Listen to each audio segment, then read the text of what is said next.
News 24 এর আজকের সর্বশেষ সংবাদে প্রথমেই জানিয়ে দিচ্ছি সংবাদ শিরোনাম। পুলিশের বিরুদ্ধে মেয়র প্রার্থীকে তুলে নেওয়ার অভিযোগ, থানা ঘেরাও। জানাবো আল জাজিরার ভিত্তিহীন ডকুমেন্টারির প্রতিবাদে গাজীপুরে ছাত্রলীগের বিক্ষোভ।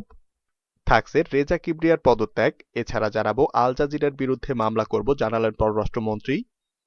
থাকছে ভারতীয় আগ্রাসন বন্ধ না হলে দক্ষিণ এশিয়ায় শান্তি ও স্থিতিশীলতা আসবে না, মন্তব্য জাফরুল্লাহর। এছাড়া রয়েছে জামায়াতি এজেন্ট থেকে কওমি শিক্ষার্থীদের সতর্ক থাকার আহ্বান। রয়েছে বিএনপি আবার সহিংস হয়ে ওঠার অপচেষ্টা করছে, দাবি ওবায়দুল কাদেরের। এবং সবশেষে জানাবো হলমার্কের তুষারের গোপন ভিডিও ফাঁসকারীদের খুঁজছে কারা অধিদপ্তর।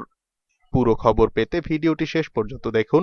সর্বশেষ সংবাদ পেতে চ্যানেলটি সাবস্ক্রাইব করুন। এবার বিস্তারিত। মাদারীপুরের কালকিনি পৌর নির্বাচনে প্রচারণা চালানোর সময় স্বতন্ত্র মেয়র পদপ্রার্থী মশিউর রহমান সবুজকে পুলিশ তুলে নিয়ে গেছে বলে অভিযোগ পাওয়া গেছে। গতকাল শনিবার দুপুরে এ ঘটনা ঘটে। এরপর কালকিনি থানায় ঘেরাও করেন সবুজের সমর্থকরা। পরে আওয়ামী লীগ ও স্বতন্ত্র প্রার্থীর সমর্থকদের মধ্যে ব্যাপক সংঘর্ষে অন্তত 15 জন আহত হয়েছে। প্রত্যক্ষদর্শী সবুজের স্বজন ও সমর্থকদের ভাষ্য, গতকাল দুপুরে কালকিনি পৌর এলাকার পালপাড়ায় নির্বাচনী প্রচারণা চালাচ্ছিলেন স্বতন্ত্র মেয়র পদপ্রার্থী মশিউর রহমান সবুজ। এ সময় তার ব্যবহৃত মুঠোফোনে একটি কল আসে। তাৎক্ষণিক সেখানে কালকিনি থানার ওসি মোহাম্মদ নাসির উদ্দিন মৃধা গাড়ি নিয়ে হাজির হন। পরে সেখান থেকে সবুজকে পুলিশের গাড়িতে করে তুলে নিয়ে যাওয়া হয়। এরপর থেকে তার আর হদিস মিলছিল না। এ ঘটনার প্রতিবাদে বিক্ষোভ দেখিয়ে কালকিনি থানা ঘেরাও করেন সবুজের সমর্থকরা। সড়কে টায়ার জ্বালিয়ে স্লোগান দেন বিক্ষুব্ধরা। এ সময় কালকিনি ভুরঘাটা ও কালকিনি মাদারীপুর আঞ্চলিক সড়কে যান চলাচল বন্ধ হয়ে যায়। পরে থানার সামনে আওয়ামী লীগ ও স্বতন্ত্র প্রার্থীর সমর্থকরা সংঘর্ষে জড়ান। এতে আহত হন অন্তত 50 জন। ভাঙচুর করা হয় বেশ কিছু দোকানপাট। এ সময় পুলিশকে নীরব দর্শকের ভূমিকা দেখা গেছে। আল জাজিরার ভিত্তিহীন ডকুমেন্টারির প্রতিবাদে গাজীপুরে ছাত্রলীগের বিক্ষোভ। মধ্যপ্রাচ্যের দেশ কাতার ভিত্তিক সংবাদ মাধ্যম আল জাজিরা টেলিভিশনে বাংলাদেশ ও প্রধানমন্ত্রী শেখ হাসিনাকে জড়িয়ে সম্প্রচারিত ডকুমেন্টারিকে মিথ্যা, ভিত্তিহীন ও উদ্দেশ্য প্রণোদিত দাবি করে এর প্রতিবাদে বিক্ষোভ সমাবেশ করেছে সিরাজগঞ্জের গাজীপুর উপজেলা ছাত্রলীগ। শনিবার সকাল 11টায় উপজেলা আওয়ামী লীগ কার্যালয়ে বিক্ষোভ সমাবেশে উপস্থিত ছিলেন স্বেচ্ছাসেবক লীগ কেন্দ্রীয় কার্যনির্বাহী কমিটির সহ সভাপতি প্রকৌশলী তানভীর শাকিল জয় এমপি। তিনি বলেন, আল জাজিরা বিভিন্ন সময় ভিত্তিহীন সংবাদ প্রচারের কারণে অনেক সুন্নি মুসলিম দেশে এর সম্প্রচার নিষিদ্ধ করা হয়েছে।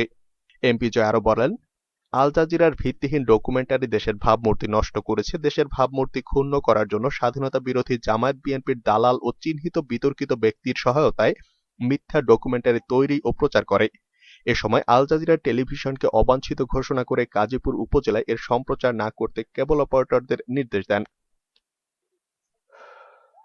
এদিকে রেজা কিবরিয়ার পদত্যাগ। অনেক চেষ্টায় বিরোধ মেটেনি ডক্টর কামাল হোসেনের নেতৃত্বাধীন গণফোরামের, বরং সম্প্রতি দলটির সাধারণ সম্পাদকের পদ থেকে ডক্টর রেজা কিবরিয়া পদত্যাগ করেছেন। অন্যদিকে জ্যেষ্ঠতা নিয়েও দলটির নেতাদের মধ্যে নতুন করে বিরোধ তৈরির খবর পাওয়া গেছে।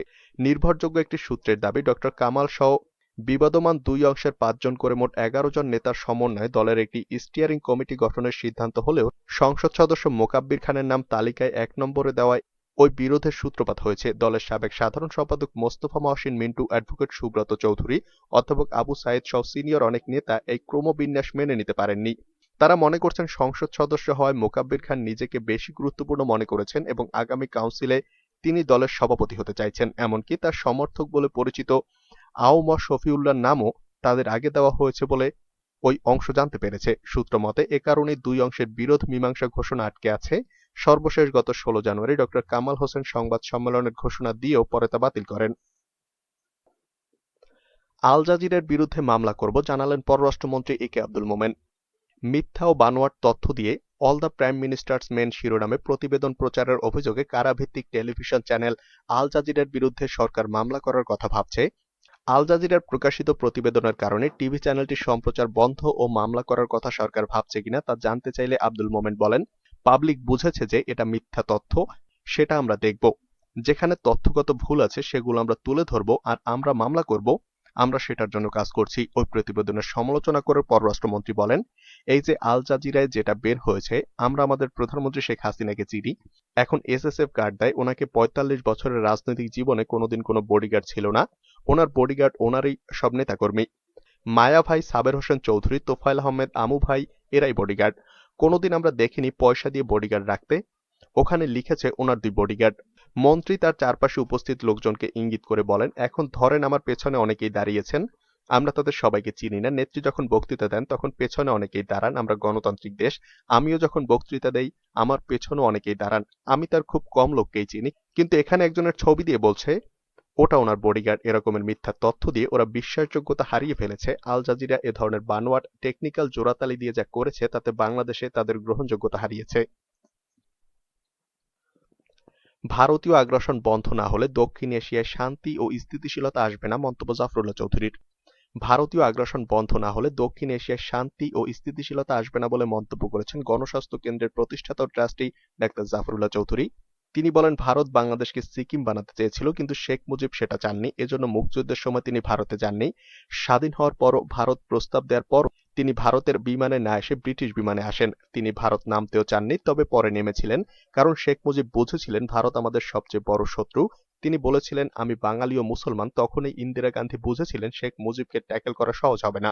শনিবার ঢাকার রিপোর্টার্স ইউনিটিতে সাউথ এশিয়ান স্টাডিজ বাংলাদেশের উদ্যোগে সাম্প্রতিক কাশ্মীর পরিস্থিতি এবং দক্ষিণ এশিয়ার স্থিতিশীলতা শীর্ষক এক গোলটেবিল আলোচনা সভায় প্রধান অতিথির বক্তৃতায় তিনি একথা বলেন। জাফরুল্লাহ চৌধুরী বলেন, দক্ষিণ এশিয়া এবং বাংলাদেশের শান্তি ও স্থিতিশীলতার জন্য ভারতের পরিবর্তে আমাদের পাকিস্তান, ইরান, সৌদি আরবের সাথে নতুন চুক্তি করা উচিত। আমাদের বিশ্ববিদ্যালয়ের শিক্ষকদের এখন নিয়মিত গবেষণা করা উচিত। ভারতে প্রতিনিয়ত কি হচ্ছে তার খোঁজখবর রাখা উচিত। তাদের সবকিছু আমাদের দৃষ্টিতে রাখতে হবে। তাদের ইঁদুর নীতি বন্ধ করতে হবে। জামায়াতি এজেন্ট থেকে কওমি শিক্ষার্থীদের সতর্ক থাকার আহ্বান। কওমি মাদ্রাসায় ইদানিং জামায়াত শিবিরের অনুপ্রবেশ ঘটেছে বলে মন্তব্য করেছেন বাংলাদেশ ইসলামী ঐক্য জোটের চেয়ারম্যান মিসবাহুর রহমান চৌধুরী। তিনি বলেন, অত্যন্ত দুঃখের সঙ্গে বলতে হচ্ছে দেশের ধর্মীয় শিক্ষা প্রতিষ্ঠান কওমি মাদ্রাসাগুলোতে ইদানিং জামায়াত শিবির অনুপ্রবেশ করেছে। এর ফলে কওমি মাদ্রাসায় কিছু উগ্র সাম্প্রদায়িক বক্তার আবির্ভাব ঘটেছে। তাদের বক্তব্যে ন্যূনতম শিষ্টাচার থাকে না। তারা মূলত জামায়াত শিবিরের এজেন্ডা বাস্তবায়নে মাঠে নেমেছে। শনিবার রাজধানীর মুগদায় বাংলাদেশ ইসলামী ঐক্যজোটের কেন্দ্রীয় প্রতিনিধি সম্মেলনে মহাজোটের শরিক দলটির চেয়ারম্যান এসব কথা বলেন। অনুষ্ঠানে জামায়াত ইসলামী ও সংগঠনটির প্রতিষ্ঠাতা আবুল আলা মওদুদীর ব্যাপক সমালোচনা করেন মিসবাহুর রহমান চৌধুরী। এ সময় মতলববাজ জামায়াতের এজেন্ট থেকে কওমি শিক্ষার্থীদের সতর্ক থাকার আহ্বান জানান তিনি। বিএনপি আবার সহিংস হয়ে ওঠার অপচেষ্টা করছে, দাবি ওবায়দুল কাদেরের। বিএনপি আবার সহিংস হয়ে ওঠার অপচেষ্টা করছে বলে মন্তব্য করেছেন আওয়ামী লীগের সাধারণ সম্পাদক ওবায়দুল কাদের। শনিবার সকালে তার সরকারি বাসভবনে নিয়মিত ব্রিফিংয়ে তিনি মন্তব্য করেন।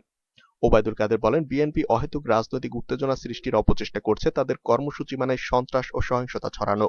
তিনি বলেন, জনমানুষের সমর্থন আদায়ে ব্যর্থ হয়ে বিএনপি আবার সহিংস হয়ে ওঠার অপচেষ্টা করছে, কিন্তু জনগণ সচেতন রয়েছে। কর্মসূচিতে সহিংসতার উপাদান যুক্ত হলে তা কঠোর হাতে দমন করা হবে।